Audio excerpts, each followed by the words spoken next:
BSF ট্ৰেডমেনৰ ফালৰ পৰা নতুনকৈ পদ মুকলি কৰা হৈছে আৰু এই পদত এপ্লাই কৰিবলৈ হ'লে চিম্পুল 10 পাছ কৰিলে এপ্লাই কৰিব পাৰিব। অসমৰ যিকোনো ল'ৰা আৰু ছোৱালীয়ে এপ্লাই কৰিব পাৰিব। তাৰ বাবে বয়সৰ সময়সীমা কিমানৰ পৰা কিমান দিছে, কি ডকুমেণ্ট লাগিব, সকলোখিনি তথ্য ষ্টেপ বাই ষ্টেপ জনাম। তাৰ আগতে যদি চেনেলটো ছাবস্ক্ৰাইব কৰা নাই, চেনেলটো ছাবস্ক্ৰাইব কৰি ৰাখিব।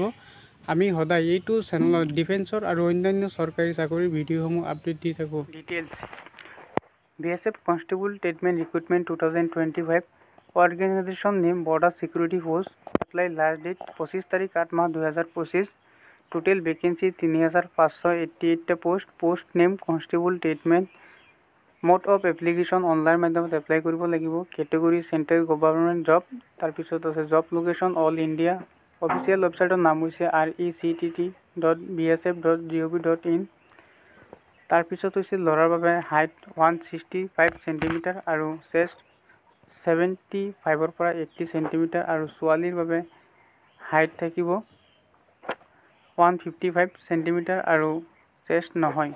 তাৰপিছত হৈছে ল'ৰাৰ বাবে ৰানিং কৰিব লাগিব 5 কিলোমিটাৰ 24 মিনিটৰ ভিতৰত আৰু ছোৱালীৰ বাবে 16 কিলোমিটাৰ ৰানিং কৰিব লাগিব 8 মিনিট 30 ছেকেণ্ডৰ ভিতৰত। ল'ৰাৰ বাবে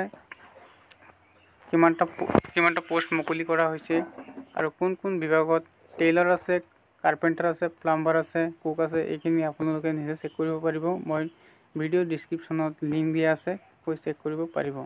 ল'ৰাৰ বাবে টোটেল 3406টা পোষ্ট মুকলি কৰা হৈছে আৰু ছোৱালীৰ বাবে আছে ইয়াত 182টা। তাৰপিছত ছোৱালীৰ বাবে আছে constable, carpenter, tailor, cook, water carrier, washerman, barber, sweeper, এইখিনি আছে, চেক কৰিব পাৰিব। তাৰপিছত আছে BSF কনষ্টেবল 2025 এক্ট লিমিটেড মিনিমাম এজ 18 বছৰ হ'ব লাগিব, মেক্সিমাম এজ 25 বছৰ লাগিব। তাৰপিছত এজ ৰিলেশ্যন দিয়া হৈছে ST/SCৰ বাবে 5 বছৰ, OBCৰ বাবে 3 বছৰ। তাৰপিছত আছে কুক, ৱাটাৰ কেৰিয়াৰ আৰু ৱেটাৰ। যিসকলে নেকি কুক আৰু ৱাটাৰ কেৰিয়াৰ আৰু ৱেটাৰত এপ্লাই কৰিব তেওঁলোকে চিম্পুল 10 পাছ কৰিব লাগিব আৰু লগতে NSDC চাৰ্টিফিকেট থাকিব লাগিব। আৰু যিসকল নেকি কাৰ্পেণ্টাৰ, প্লাম্বাৰ, পেইণ্টাৰ, ইলেক্ট্ৰিচিটি যদি এপ্লাই কৰিব বিচাৰে তেওঁলোকে চিম্পুল 10 পাছ কৰিব লাগিব আৰু লগতে ITI থাকিব লাগিব। তাৰপিছত হ'ব application fees UR OBC EW general 100 টকা পে'মেণ্ট কৰিব লাগিব। ST/SC ESM ফিমেল কোনো পে'মেণ্ট কৰিব নালাগে। পে'মেণ্ট মোড অনলাইন মাধ্যমত পে'মেণ্ট কৰিব লাগিব।